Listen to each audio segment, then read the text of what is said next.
और अब की बार हम भाजपा का यहाँ की जनता ने मन बना लिया। ज्योति मिर्धा है, अगर वो मतलब उनका कुछ दानादार यहाँ होता तो 4-4 बार गणित हनुमान बेनीवाल बहुत अच्छा था। बापूराम चौधरी का भी नाम आ रहा है और संघ से पुराने जुड़े हुए व्यक्ति है और गांव गरीब ढाणियों में घूमते भी है पिछले, और जब भी चुनाव आता उसका नाम जरूर आता बापूराम का। आप भी देखते हो कि 2-3 नाम होते हैं कि भैया बापूराम को मिलेगा या फलाने को मिलेगा, और फिर उसका नाम दबा दिया जाता है। चौधरी तो मैं खुद मस्त था, अबूराम आज तो हमारे तो अबूराम खास है। हनुमान जी खुले हमारे पता नहीं आएगा नहीं आएगा, नहीं पता ही है, कई जने खुले आम हनुमान जी। पिछली बार अगर ये कह रहे कि आरएलपी की लहर है, आरएलपी की लहर होती तो 2000 से हनुमान जी बेनीवाल पीछे नहीं रहते। आजकल क्या है कि कार्यकर्ताओं की अनदेखी करने लगे।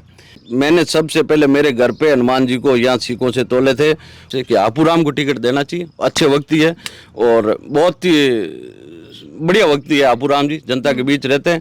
अगर बापूराम जी को यहाँ से टिकट मिले तो कम से कम 20,000 से लीड से यहाँ से सीट नहीं। थाने कौन अच्छो कौन लगे माने तो बार लगे कि नुई नीप दे हवाड़ी तुझे नोई कौन नहीं बचने चाहिए। उसका नाम भागीरथ डूडी है, बहुत अच्छे व्यक्ति है। अगर ये 2 कैंडिडेट को भाजपा अगर टिकट देती है तो मेरे ख्याल से यहाँ भाजपा को हराने वाला कोई नहीं है। मीडिया में भागीरथ जी कह रहे मैं निर्दलीय ताल ठोकूंगा। अगर भाजपा चाहेगी, अगर टिकट देगी भागीरथ जी को तो भागीरथ जी भी निश्चित रूप से यहाँ से सीट निकालने में काम। नमस्कार, स्वागत है आपका द खटक में। मैं आप सभी के साथ ममता। राजस्थान का नागौर जिला और नागौर जिले की खींवसर विधानसभा, अभी खींवसर इसीलिए चर्चा में है क्योंकि यहाँ पर उपचुनाव होने वाले हैं। राजस्थान की जिन जिन विधानसभाओं सीट से विधायक जी जीत करके सीधे एमपी बन गए, वहाँ पर फिर से चुनाव होंगे। और इस बार जब उपचुनाव होते हैं तो भी पार्टियाँ जो है वो अपनी अपनी रोटियाँ वहाँ पर सेकने लग जाती है। सब चाहते हैं कि हम जीते और अपनी ओर से जितने भी दाव पेच जो है वो लगाने लग जाती है। अब इस वक्त हम खींवसर में मौजूद है और खींवसर के एक गाँव में, जहाँ पर हमारे साथ गाँव की जनता है। पिछली बार जब 2023 के विधानसभा के ये चुनाव थे तो उसमें खींवसर की जो विधानसभा सीट थी वहाँ से आरएलपी से हनुमान बेनीवाल ने जीत हासिल की थी। और इससे पहले यहाँ पर खींवसर से विधायक थे हनुमान बेनीवाल के अपने ही भाई, और वो भी आरएलपी पार्टी से नारायण बेनीवाल। उसके बाद हनुमान बेनीवाल विधायक बन गए और जब वो विधायक बने तो उस टाइम वो भी एमपी थे। एमपी पद से इस्तीफा दिया उन्होंने, इतने दिन तक विधायक का कार्यकाल संभाला। जब एमपी बन गए वो नागौर की सीट से, जब ज्योति मिर्धा बीजेपी से थी और Hanuman Beniwal RLP party India गठबंधन के साथ वो चुनाव जीत गए, तब अब इस सीट पर हनुमान बेनीवाल ने साफ साफ बोल दिया है कि वो किसी के साथ इस बार अलायंस नहीं करने वाले, गठबंधन नहीं करेंगे। तो साफ बात जाहिर है कि कांग्रेस, आरएलपी और भारतीय जनता पार्टी, इन 3 पार्टियों के कैंडिडेट तो यहाँ पर मैदान में उतरेंगे। बाकी जो निर्दलीय और जो पार्टी है उनके भी कैंडिडेट है वो मैदान में उतरने वाले हैं। तो इन जनता से जानते हैं कि इस बार इन्होंने एक बार तो आरएलपी को यहाँ पर जिता दिया, इस बार इनका जो रुख है 7-8 महीने में बदला है या फिर वही है, या क्या चाहते हैं? कैसे हैं सर? बस बढ़िया हूँ, नमस्कार। नमस्कार। बिल्कुल आपके गांव में आए हैं, बस जानना चाहते हैं क्या इस बार का जनता का रुख है, आपके हिसाब से क्या लगता है? इस बार जनता यहाँ फिर से वही चाहती है, कुछ नया चाहती है? सबसे पहले तो आपको बहुत बहुत धन्यवाद, क्योंकि आप एक शहर से आके ढाणियों के अंदर आप जनता की आवाज़ पूरे राजस्थान में पहुंचा दे, इसलिए बहुत बहुत धन्यवाद आपका। बात यह है कि एमपी बन गए, एमएलए बन गए, वो बात सही है, लेकिन हनुमान जी पहले सबसे पहले भाजपा से एमएलए बने थे, ये बात आपको मालूम होनी चाहिए। उसके बाद एमएलए बन के और थोड़े दिन बाद वो बाहर निकल गए और फिर वो निर्दलीय चुनाव लड़े, फिर पार्टी बनाई। अब हनुमान जी पिछली बार जो रेवंत राम जी डांगा थे भाजपा से, वो 2000 मतों से कुछ कारण से पीछे रह गए थे। हनुमान जी अच्छे व्यक्ति है, मैं उनकी बुराइयां नहीं करना चाहता हूं, मैं भी उनके साथ रहा हूं, क्योंकि ये माटपुरा गांव के अंदर पहली बार हनुमान जी को सीखों से मैंने ही मेरे घर पे तोला था। पहले हनुमान जी को यहाँ कोई जानते नहीं थे। मैंने सबसे पहले मेरे घर पे हनुमान जी को यहाँ सीखों से तोले थे और सबको यहाँ हनुमान जी से मिलाया था। पिछले बात है ये 2008 की, जब भाजपा से टिकट लाए थे हनुमान जी बेनीवाल, तब से हम कंधे से कंधे मिला के 15 साल उनके साथ चलते रहे। लेकिन उसने आजकल क्या है कि कार्यकर्ताओं की अनदेखी करने लगे। जैसे जो व्यक्ति अपने पास खुद कोई साधन नहीं, खुद की मोटरसाइकिल नहीं, वो बंदा मतलब बाड़मेर तक रैलियां करने जाना, ये करना, उसके साथ कंधे से कंधे मिला के चलना, उस व्यक्ति की ध्यान नहीं रखने के बाद हम हनुमान जी को अभी निकाल रहे हैं। इसलिए तो पिछले 2000 से हनुमान जी जीते थे और अब की बार हम भाजपा का यहाँ की जनता ने मन बना लिया है, क्योंकि हम मोदी जी की नीतियों को देखते हैं, क्योंकि मोदी जी एक अच्छे प्रधानमंत्री हमारे देश के, इसलिए भारत का पहला प्रधानमंत्री कहे तो उसमें कोई संकोच नहीं है। इसलिए हम इस बार भाजपा को वोट देंगे और भाजपा को यहाँ से जिताएंगे। अच्छा, आपने भाजपा की बात की, अभी भाजपा में यहाँ पर एक गुत्थी सी है कि क्या ज्योति मिर्धा यहाँ से चुनाव लड़ेगी खींवसर से, कहीं ना कहीं हाबूराम चौधरी जो समाज सेवी है, डॉक्टर हाबूराम चौधरी का भी नाम आ रहा है। क्या लगता है, जनता क्या चाहती है कि यहीं का कैंडिडेट हो या फिर बाहर का? बिल्कुल मैम, आपने सही सवाल किया। हाबूराम चौधरी का भी नाम आ रहा है और संघ से पुराने जुड़े हुए व्यक्ति है और गांव गरीब ढाणियों में घूमते भी है पिछले, और जब भी चुनाव आता उसका नाम जरूर आता हाबूराम का। आप भी देखते हो कि 2-3 नाम होते हैं कि भैया हाबूराम को मिलेगा या फलाने को मिलेगा, और फिर उसका नाम दबा दिया जाता है। तो मैं भी अपील करूंगा एक आपकी मीडिया से तरफ से कि हाबूराम को टिकट देना चाहिए। अच्छे व्यक्ति है और बहुत ही बढ़िया व्यक्ति है हाबूराम जी, जनता के बीच रहते हैं। अगर हाबूराम जी को यहाँ से टिकट मिले तो कम से कम 20,000 से लीड से यहाँ से सीट निकलेगी। और दूसरा एक विकल्प और है, क्यों हमारे जो माडपुरा के, मैं ये नहीं कि मेरे गांव के तब कह रहा हूँ, भागीरथ जी डूडी है जो बामासे के नाम से जानते हैं, पिछले यहाँ काफ़ी टाइम से वो क्षेत्र में घूमते लगातार अपनी खून पसीने की कमाई को, वो कड़ी कमाई यहाँ जनता को बीच में लगाता है। ठीक है ना, आप कोई भी देख लो, जो भी गरीब, कोई 36 कौम के, ये नहीं कि ऐसी में लगा रहे, 36 कौम के लोगों के बीच हो जाता है और खुद की पसीने की कमाई की वो पैसा लगाता है। उसका नाम भागीरथ डूडी है, बहुत अच्छे व्यक्ति है। अगर ये 2 कैंडिडेट को भाजपा अगर टिकट देती है तो मेरे ख्याल से यहाँ भाजपा को हराने वाला कोई नहीं है। अच्छा, इन दोनों में से अगर एक किसी को देती है तो जमीनी स्तर पर इनकी पकड़ है? बिल्कुल पकड़ है। अब उछल कूद बातें करने से कुछ नहीं है, वहाँ एसी में बैठ के जयपुर दिल्ली बैठने से कुछ नहीं होता। अब जैसे ज्योति मिर्धा है, अगर वो मतलब उनका कुछ दानादार यहाँ होता तो 4-4 बार हारती नहीं। ठीक है ना, और अब ये टिकट के लिए भी दावेदारी करती, लेकिन उसने खुद मानस बना लिया कि मैं जीत पाऊंगी नहीं यहाँ से, इसलिए वो क्या करती, ये भागीरथ जी डूडी है।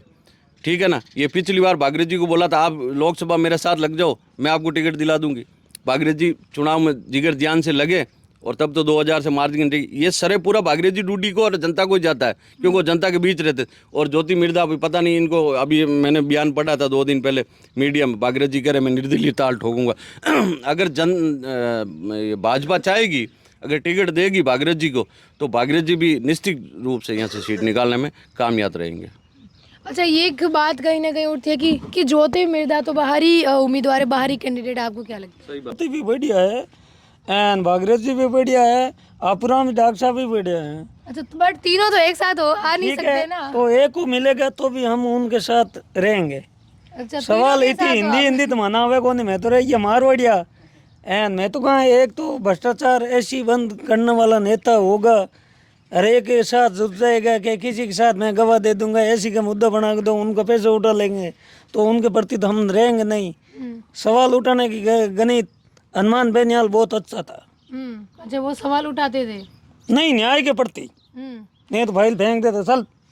अच्छा, चाहे कलेक्टर हो, एसपी हो, उनके प्रति वो नहीं थे। अब वो तो न्याय के प्रति न्याय है। हम वोट भाजपा को देंगे और अच्छा नेता इनमें तीनों कैंडिडेट आप सवाल कीजिए। हम तो अनपढ़ आदमी हैं, उग्रसेन कुमार प्रजापति। अच्छा, अनपढ़ आदमी तो नहीं हो, इतनी जानकारी तो रखते हो? नहीं ऐसे भाई दाई करते हैं, मन तो इतनी दोबारा हुई कौन, कहीं बताऊँ। नहीं, फिर भी बोला आदमी। अच्छा, बोला आदमी हो? नहीं, बोले आदमी के लिए जन सेवक तो होना चाहिए ना। अच्छा, भी क्या बोल रहे हैं ना, ऐसे हर इंसान के प्रति ऐसा सोचो ना, तो फिर भी वो सोचे कि वो नेता तो पार है। नेता पार है? नेता कैसे? गरीब के नेता प्रति बनने के बाद सोचेगा। नेता कैसे होते हैं? नेता जब नेता बन जाते हैं उसके बाद कैसा व्यवहार रहता है? आगे व्यवहार ज्यादा बड़ा ले जन हरजी एंड बढ़िया करी जन हगरू जी बना क्यों पहली बार आया भाई गजेंद्र सिंह, तो क्यों सर विकास बढ़ायो, तो अच्छो करियो, तो भी अच्छी अच्छा बार है, अच्छा सोच कर रहे हैं ना हम भी।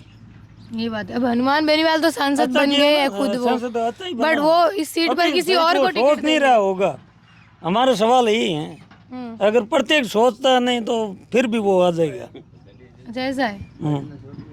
तो ये डॉक्टर हाबूराम चौधरी का भी नाम है, हाबूराम चौधरी तो समाजसेवी है। मैं खुद मस्त था, हाबूराम आज जाए तो हमारे तो हाबूराम खास है। खास है तारे। मैं तो डॉक्टर साहब को भी प्रणाम करते हैं, और हवे या भागीरथ हवे तो भी हमारा अच्छा है, क्योंकि आप लोगों को एकदम 7-8 महीने के बाद दूसरी बार वोट देने का मौका मिल रहा है। थोड़े टाइम पहले वोटिंग की नीत में ऐसा है कि शायद होगा तो एक बार तो ऊपर उठाएंगे, तिराने की मेहनत करेंगे, डुबाने की मेहनत नहीं करेंगे। अच्छा, तो उनको हमारा तो यही परिणाम है और उनको बार बार आभार है। अच्छा, आपको क्या लग रहा है जैसा क्या लगता है भैया आपको? अड़ तो हनुमान जी आइस अच्छा, हनुमान जी, बट हनुमान जी तो खुद ही जीत गया, अब क्या है? हनुमान जी कोई टिकट दें तो वही आई तो मैं तो हनुमान जी जेड़ा थान के लागे कि हनुमान जी जैसे ही वे हनुमान जी आए अठ हैं? खुले आम हनुमान जी खुले आम आए। हाँ पता नहीं आएगा नहीं आएगा नहीं पता ही है कई जने खुले आम हनुमान जी तो पिछली बार जब उनके भाई यहाँ पर विधायक थे नारायण बेनीवाल, कैसा कार्यकाल था उनका? बढ़िया अच्छा बढ़िया कार्यकाल था। हाँ सवाल उठाने का भाई के बंदा भाई सवाल जैसे उठाता है अच्छा आदमी तभी हम उसको नहीं अच्छा आदमी, दोनों भाई एक जैसे। एक जैसे तो इस बार कहीं ना कहीं ऐसे ये हो सकता है कि हनुमान बेनीवाल की वाइफ को टिकट मिले। वाइफ को मिलेगा तो वही अच्छा ही है अच्छा ही है, हो आपको विश्वास है? विश्वास अच्छा, इधर कांग्रेस बीजेपी की तरफ बोला मैं बीजेपी कांग्रेस को तो मुश्किल है मुश्किल है, पार्टी शाप है पार्टियां साफ हो गई। हो अच्छा, यहाँ पर आरएलपी की लहर है। आरएलपी लहर है अच्छा, ऐसा है। हाँ तो वही है कि अब आप बताइए कि चलो टिकट मिल जाती है, जीत जाते हैं, लेकिन हकीकत में ज़मीनी स्तर पर खींवसर में क्या सुविधाएं हुई है? इतनी सारी, अगर अपन स्वास्थ्य, रोड, स्कूल, सारी चीज़ें देखें तो क्या बाकी है काम करना? खींवसर के अंदर सड़कों का काम काफ़ी हुआ है।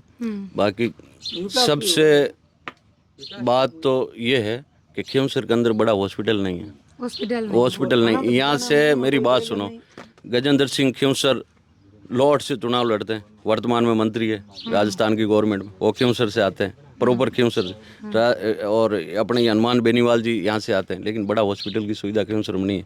सबसे बड़ी बात तो ये है, हमारे को यहाँ कोई भी, यहाँ खींवसर के अंदर जैसे मतलब अपने मारवाड़ के अंदर ज़्यादा अभी वर्तमान के अंदर जो बीमारी चल रही है हार्ट अटैक की ज़्यादा, वो आपको भी पता है। उस हार्ट अटैक को बीमारी की मतलब कोई भी मरीज को अपन लेके जाए तो यहाँ से जोधपुर जा सकते हैं। नागौर में भी ज़्यादा बड़ी सुविधा नहीं है, खींवसर में तो बिल्कुल है नहीं, छोटा हॉस्पिटल है, ठीक है, कोई जाए तो वो पट्टी कर दे, ये कर दे, फिर उसको रेफर कर दे। तो सबसे बड़ी बात यह है कि खींवसर के अंदर बड़े बड़े नेता हुए, हनुमान जी बेनीवाल भी आज बहुत बड़े नेता है, आपको पता, खुद की 2 बार के सांसद, 2 बार के सांसद है, और जाट नेता भी है, और 36 कौम के भी है। मैं ये नहीं कहूँ खाली जाट नेता है, किसानों के नेता, किसानों के मसीहा है, और पूरे राजस्थान में उनकी मतलब पकड़ है और नाम है। फिर भी बड़ा हॉस्पिटल नहीं है खींवसर के अंदर।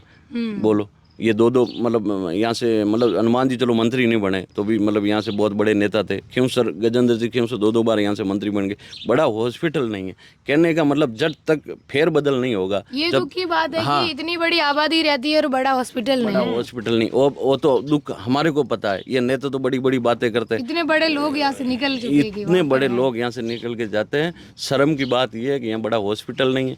और स्कूलों की अभी आप देखो तो स्कूलों की हालत यहाँ ख़राब है, मास्टर नहीं है। 12वीं स्कूल के अंदर 4 मास्टर है, 3 मास्टर है। ठीक है, सड़कों का काम हनुमान जी बेनीवाल ने कराया, ये कोई बात नहीं है कि नहीं कराया, जो कराया वो है ही। लेकिन अब जनता ये चाहती है कि थोड़ा फेरबदल हो तो विकास होगा। और विकास जब भी होता है, राजस्थान जैसे 2 सिस्टम में काम करता है, एक बार भाजपा एक बार कांग्रेस, और विकास होता है।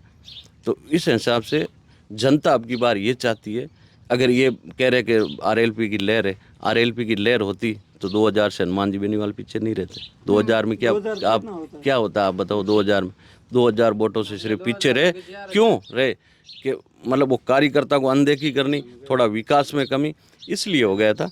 अब की बार भाजपा का कैंडिडेट आएगा, उसको हम भारी मतों से जिताएंगे, चाहे बागरी जी को टिकट दे, चाहे डॉक्टर अपूराम चौधरी को है कि भारतीय जनता पार्टी को मौका दोगे? बिल्कुल। क्या लगता है अंकल आपको? माने तो कहीं लगे, मैं तो अनपढ़ आदमी बूढ़ा। हाँ बस हाँ, तो भी था ना, कौन अच्छो कौन लगे? माने तो बार लगे कि नुई नीप जे हवाड़ी तुझे नोई कौन नहीं बचनी चाहिए? भाई नया आदमी होगा तो वो विकास करेगा। नया आदमी होगा तो विकास करेगा। हाँ, खींवसर में हॉस्पिटल बनाएंगे, उसको वोट देंगे और मतों से जिताएंगे भारी, और नहीं तो नहीं। तो नेता के सामने इस बार आप कह सकते हो कि पहले हॉस्पिटल की नींव डलवाओ, हाँ, है ना? नेता हमारा क्या है? नेता क्या ही है? आप जनता ही तो नेता बनाती बनाया है। किस नेता? जनता ही तो बनाती है। जनता ही बनाती है नेता को, और फिर जनता को भूल जाते हैं। ये तो गलत है। बस तो क्या आप ऐसा नेता चुनोगे जो भूले ना? माँ बेटे को बड़ा करती है, फिर कहते थे तो हम तो ऐसे ही पनप गए, हम माँ बाप की सेवा नहीं करेंगे, तो हो जाएगा कहाँ? आपके बेटे हैं कितने हैं? आपके कितने बेटे हैं? 4 है राम जीरा। साथ में ही रहते हैं? अच्छा, आपको अभी तक नहीं बोला ना ऐसा? तो बिल्कुल देखिए, ठीक है, जनता के अपने मुद्दे हैं, अलग है, क्योंकि सबसे बड़ी बात यहाँ का इशू जो है कि खींवसर में इतने यहाँ से नेता निकल गए, दिल्ली तक जाके बैठ गए, वहाँ पर दिल्ली की संसद तक पहुँचे, लेकिन अस्पताल जैसी जो सुविधाएं होती है जनता के लिए यहाँ पर वो अभी तक पूरी नहीं हो पाई है। और इस बार है कि नया चेहरा, अगर नई पार्टी से कोई नया चेहरा हो तो वहाँ पर जनता जो है चाहती है कि नया चेहरा आए, पार्टी उनको मौका देगी तो निश्चित ही जनता का यही रुख है कि कोई नया चेहरा आए जो यहाँ पर काम करवाए। धन्यवाद।